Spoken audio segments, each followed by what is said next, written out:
Hello students, welcome to my YouTube channel research S education पर। Video शुरू करने से पहले मैं आपको बता दूं, अगर आप मेरे चैनल पर नए हैं तो मेरे चैनल को सब्सक्राइब करके घंटी को जरूर दबाएं। तो चलिए अब हम अपने प्रश्न की तरफ चलते हैं। लिस्ट हमारा पहला प्रश्न कह रहा है, विश्व में लगभग कितने प्रकार की वनस्पतियां पाई जाती है। विश्व में कितने प्रकार की वनस्पतियां पाई जाती हैं? आंसर 10 लाख। विश्व में कितने प्रकार की वनस्पतियां पाई जाती हैं? 10 लाख प्रकार की वनस्पतियां हमारे विश्व में पाई जाती हैं। अगला प्रश्न कह रहा है, देश में राष्ट्रीय उद्यानों की संख्या कितनी है? देश में राष्ट्रीय उद्यानों की संख्या कितनी है? 85, यानी कि 85 राष्ट्रीय उद्यान है जो राष्ट्रीयकृत है।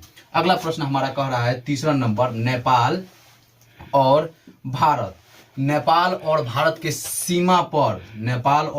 सीमा पर कौन सी पर्वतमाला स्थित है? नेपाल और भारत की सीमा पर कौन सी पर्वतमाला स्थित है? इसका आंसर है हिमालय पर्वतमाला। नेपाल और भारत की सीमा पर हिमालय पर्वतमाला स्थित है।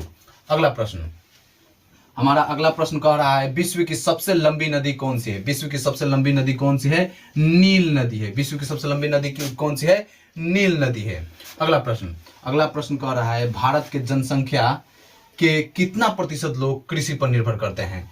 हमारे भारत में जनसंख्या का कितना प्रतिशत लोग कृषि मतलब कि खेती बाड़ी पर निर्भर करते हैं? तो हमारे भारत का 60% लोग, यानी कि 60% लोग कृषि से ही अपना जीवन चलाते हैं। अगला क्वेश्चन 6 नंबर प्रश्न कह रहा है, भारत का मैनचेस्टर, इसको याद रखिएगा, भारत का मैनचेस्टर किसे कहा जाता है? अहमदाबाद को। भारत का मैनचेस्टर किसे कहा जाता है? अहमदाबाद को। अगला प्रश्न 7 नंबर प्रश्न कह रहा है कि प्रतिवर्ष उपभोक्ता दिवस, कौन सा दिवस? उपभोक्ता दिवस। प्रतिवर्ष उपभोक्ता दिवस कब मनाया जाता है? आंसर है इसका 15 मार्च। प्रतिवर्ष उपभोक्ता दिवस कब मनाया जाता है? 15 मार्च को।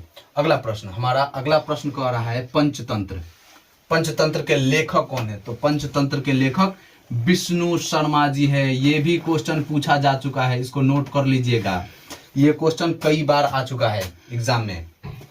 पंचतंत्र के लेखक कौन है? विष्णु शर्मा। अगले प्रश्न कह रहा है, भारत का राष्ट्रपति अपना त्याग पत्र, कौन सा? अपना त्याग पत्र किसे सौंपते हैं?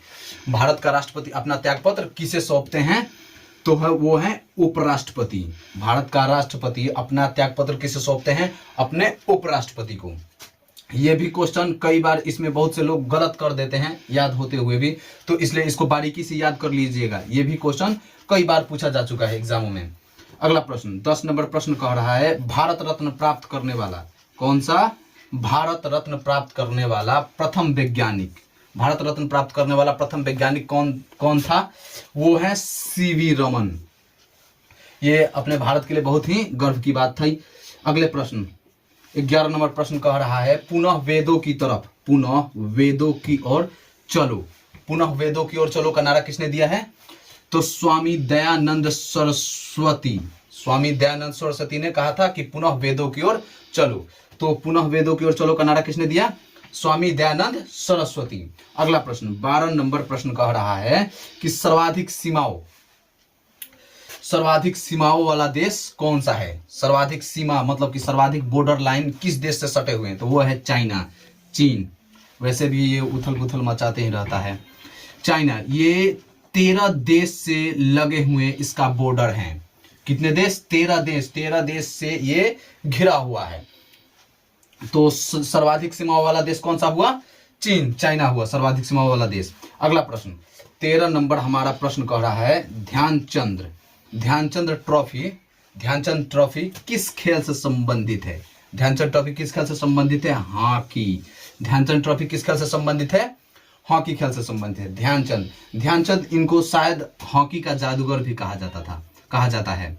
हॉकी का जादूगर ध्यानचंद को, उन्हीं के नाम पर ये ट्रॉफी शायद रखा गया है।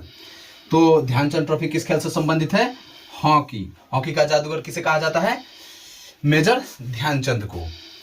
तो ये रहे आज के कुछ महत्वपूर्ण प्रश्न। अब हम कुछ आप लोग के लिए लेकर आए हैं, जैसे कि हर रोज वीडियो में हम आपको देते हैं एक प्रश्न। आज का प्रश्न है कि हमारे हमारा भारत की जनसंख्या, हमारे भारत की जनसंख्या कितनी है?